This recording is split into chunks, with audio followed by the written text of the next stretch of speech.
Maeva, c'est un outil qui est fait pour aider des enfants dyslexiques. Tout à l'heure, tu disais dispositif médical ou même une thérapie digitale. Le propre, c'est de revendiquer un service rendu. Ce service rendu, il peut être de plusieurs natures. Là, la revendication de Maeva, c'est d'augmenter, vous allez voir, ça va être très précis, c'est d'augmenter l'entente visuo-attentionnelle de l'enfant pour améliorer et augmenter sa vitesse de lecture. L'enjeu de ce type d'outil, je l'ai dit, 5 jours par semaine avec ces tâches extrêmement répétitives avec des enfants qui ont entre 7 et 10 ans. On a beau être acteur de sa santé, on a beau être engagé, on a beau être soutenu par son orthophoniste, par ses parents. On a cette chance-là d'être vraiment dans un parcours complet. Il n'empêche que c'est quand même assez peu excitant, à part la première fois. Et pour ça, donc, l'usage étant l'observance, l'efficacité de cet dispositif dépend indiscutablement du fait de le respecter dans son intensité. C'est l'intensité qui compte. Et pour ça, on a utilisé donc on a utilisé une deuxième dimension que celle scientifique. On a utilisé le jeu pour cette fois-ci favoriser l'observance de ce protocole par les patients en question. Les cibles sont des enfants. Donc, comme dit la vie de 7-10 ans. Il faut les comprendre, savoir ce qu'ils utilisent, savoir à quoi ils jouent, et surtout bien comprendre le protocole. C'est-à-dire que le protocole en soi, il a une dimension ludique. La première version, elle n'était pas évident, mais en tout cas, quand on a commencé à étudier le protocole, on s'est dit, ok, il y a une répétition de l'action, il y a des enjeux, on peut challenger en fait l'enfant là-dessus, mais il faut lui donner un levier supplémentaire pour qu'il puisse revenir. Et donc notre enjeu n'était pas de faire en sorte que le protocole soit amusant, mais que l'enfant revienne, et qu'il revienne spontanément, parce que les parents ne sont pas là tous les jours pour lui dire il faut que tu fasses ton protocole. On mise aussi sur le fait que l'enfant s'amuse. Donc pour ça, on a créé une coquille, d'abord, qui était un univers. Donc là, on a utilisé un petit peu la dyslexie, on parle des mots, on dit que c'est brouillé, on investit l'enfant dans son activité, on dit qu'il va devenir un gardien pour protéger son royaume. Donc on prend bien les codes du jeu, du conte aussi, pour qu'il puisse s'immerger. C'est important cette histoire d'immersion, et qu'il prenne son rôle à cœur. Et donc ensuite, une fois qu'il a compris qui il allait devenir, on va lui expliquer ce qu'il va devoir faire pour devenir ce qui se passe dans la cinématique qui passe derrière.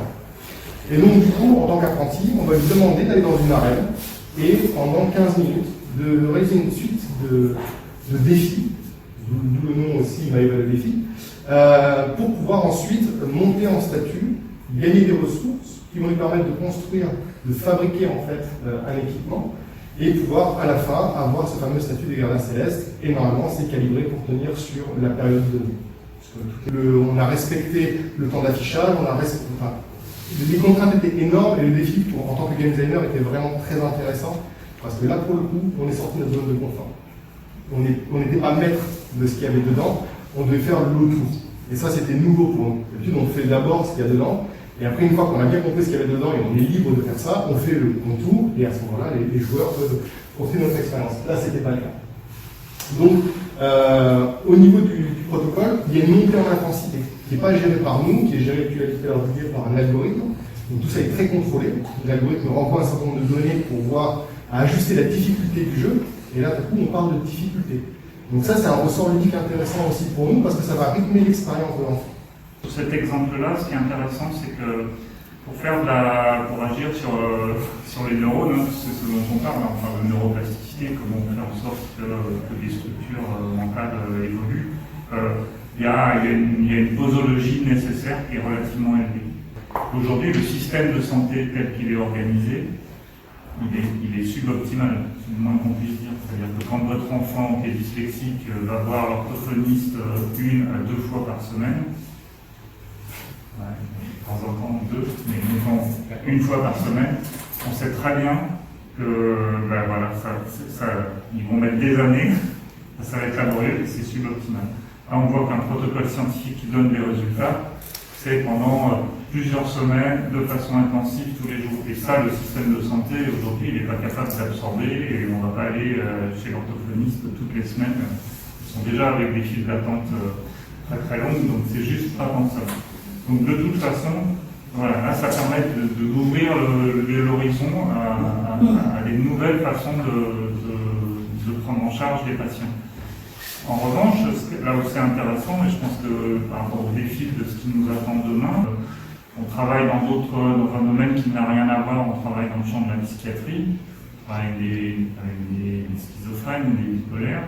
C'est pareil, ça suppose du coup que le modèle, le parcours de soins soit en quelque sorte repensé en intégrant ces nouveaux éléments que sont les thérapies digitales, et sachant qu'on en est qu'au début, hein, donc je pense que d'ici quelques années ça va encore beaucoup évoluer.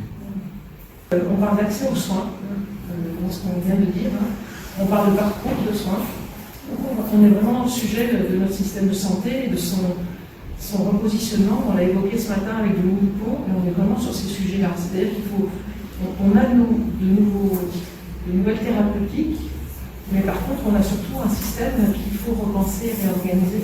Et je disais très bien avec le nombre de séances orthophonistes.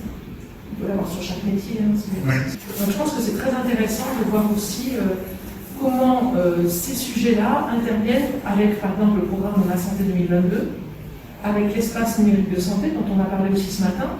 Donc ça veut dire qu'on va donner à chaque citoyen la main sur sa santé, en lui donnant ses données de santé, en lui mettant dans la main ses données de santé, ce qu'on n'a absolument pas aujourd'hui, ce que disait Dominique. On va lui mettre à disposition un espace où il pourra avoir accès à ses applis, ses outils, sachant que l'État aura donné un label qui permettra de dire oui, ce sont des outils qui sont éthiquement valables, au niveau sécurité valables, on peut connecter avec notre système de santé, donc tout va bien. Donc là, on a une nouvelle position aussi du patient et du citoyen plus largement, c'est comment je suis acteur de ma santé et comment je travaille à aussi financer ma santé. Ce qui est une question aujourd'hui en France qui n'existe pratiquement pas, parce qu'on considère en France que la santé est gratuite. Or, aujourd'hui, on va se poser ces questions-là parce que sur des sujets de ce type, effectivement, il y a un vrai choix de l'État, des praticiens, des familles, d'aller vers ce type de thérapeutique. Et effectivement, ce qui est très rassurant, c'est qu'on a des données qui permettent de valider, et là, tout est tracé. Donc on saura la réalité de l'observance, on saura la réalité des résultats. On a vraiment quand même quelque chose qui est hyper cadré par rapport à d'autres pratiques qui font lieu aujourd'hui, qui sont quelquefois beaucoup moins. Mais le point clé, c'est avant d'arriver à la fin, au bout de la chaîne, c'est-à-dire en gros le service rendu d'un point de vue médico-économique. Donc en gros, est-ce que la thérapie améliore l'état de santé des patients plus que d'autres façons de les prendre en charge, ou est-ce que ça l'améliore de la même façon qu'une autre approche, mais ça coûte beaucoup moins cher? Voilà. En gros, c'est les deux motivations qui vont faire qu'une thérapie digitale va s'imposer. Évidemment, pour faire cette démonstration-là, dans un univers traditionnel, c'est extrêmement long et coûteux, et donc difficilement compatible avec notre univers. Alors, du coup, tout le monde, je pense, est conscient de cette problématique. Alors, il y a des réponses, d'ailleurs différentes selon les pays, mais je pense qu'il y a des bonnes idées à prendre un peu partout. Aux États-Unis, par exemple, la FDA, son approche aujourd'hui est de dire globalement une thérapie digitale en soi, le niveau de risque est assez faible. D'accord, c'est pas comme une molécule qui va peut-être faire des dégâts à l'intérieur quand on n'a pas fait tous les essais. Voilà. Là, il y en a quelques-uns, il faut faire attention, il y a quelques dimensions psychologiques, psychiatriques où il faut faire attention, mais globalement, les risques sont quand même un peu moindres. Et donc on peut imaginer finalement dans un premier temps déjà valider la qualité des entreprises qui font ces dispositifs. Donc ce qu'on va évaluer, c'est même pas tant le dispositif numéro 3, mais puisque c'est une entreprise sérieuse qui a des bons process, qui fabrique des produits selon une certaine façon, qui est auditée, etc. Du coup, on va lui accélérer en quelque sorte l'accès au marché. Donc ça, c'est un dispositif qui s'appelle Precept, c'est ce qui est en train de se mettre au point en ce moment. En Allemagne, il y a un autre, là c'est tout récent, c'est vraiment, ça date de quelques mois, une approche où en fait ils disent eh bien on va prendre des risques, on va jouer le jeu de l'industrie et on va pour peu qu'on soit pareil, on ait certaines certifications, on est relativement accessible, on va rembourser. Et même, alors ce qui est assez fort, c'est que la première année, c'est l'industriel qui fixe le prix. Donc, pour dire à quel point ils font voilà, ils jouent le jeu, ils font confiance. Voilà. Et donc, on dit, la première année, vous avez accès au marché, on rembourse. Et au bout d'un an, on a une étude de post-market study où vraiment on est capable, grâce à toutes les données qui ont été collectées, de revenir vers le financeur et lui dire, bah, regardez, voilà comment a été utilisée l'application, voilà quel résultat ça a donné. Et à ce moment-là, il y a une deuxième négociation, et là, cette fois, le prix va être fixé par une négociation avec le pouvoir public en fonction du service rendu, et donc, effectivement, faire un peu le tri. Donc, je trouve que c'est une démarche qui est suffisamment originale pour être soulignée, cette posture de on y va. La grande nouveauté, c'est la réversibilité, en fait. C'est-à-dire qu'on rembourse pendant un certain temps, et on peut ne plus rembourser à l'issue du test. Exactement. On est vraiment sur quelque chose qu'en France, on n'a pas aujourd'hui. Et c'est l'économie. Voilà, et ça ouvre d'autres possibilités. Oui, tu l'as évoqué tout à l'heure aussi. Ce qu'on peut faire, quand on parlait de l'observance, je sais que c'est dans la tête d'un certain nombre d'acteurs, c'est le remboursement conditionné. C'est-à-dire, ok, si vous faites votre traitement, qui marche ou qui ne marche pas sur vous, parce qu'il peut y avoir des tas de raisons, c'est pas le sujet, mais par contre, est-ce qu'au moins vous l'avez fait sérieusement? Donc si vous l'avez fait sérieusement, on vous rembourse, si vous ne le faites pas sérieusement, on vous rembourse pas. Ce qu'on peut évidemment difficilement faire avec les boîtes de pilules, les gens achètent les boîtes, s'ils ne prennent pas les médicaments, on ne sait jamais, et c'est trop tard. Et là, avec le digital, on le sait. Donc on peut être innovant dans les modèles Quand on veut mesurer l'effet économique finalement d'un traitement digital, c'est très difficile pour une entreprise des DTX d'aller au bout de l'analyse. C'est-à-dire que nous, ce qu'on va être capable de dire, c'est combien coûte notre thérapie digitale. X euros, X dizaines d'euros par traitement, voilà, on sait cette partie-là. Par contre, c'est très difficile pour nous d'avoir une vue sur combien ça fait économiser. Donc, est-ce que quand on fait une thérapie pour des gens qui ont fait un AVC et qui du coup peuvent s'entraîner à la maison, n'ont pas besoin de prendre un DSL pour aller à l'hôpital, faire leur séance de rééducation, ça nous en fait, on n'a aucun moyen de le savoir, et pourtant on est convaincu que c'est là qu'il y a aussi des grosses mannes d'économie pour le système de santé.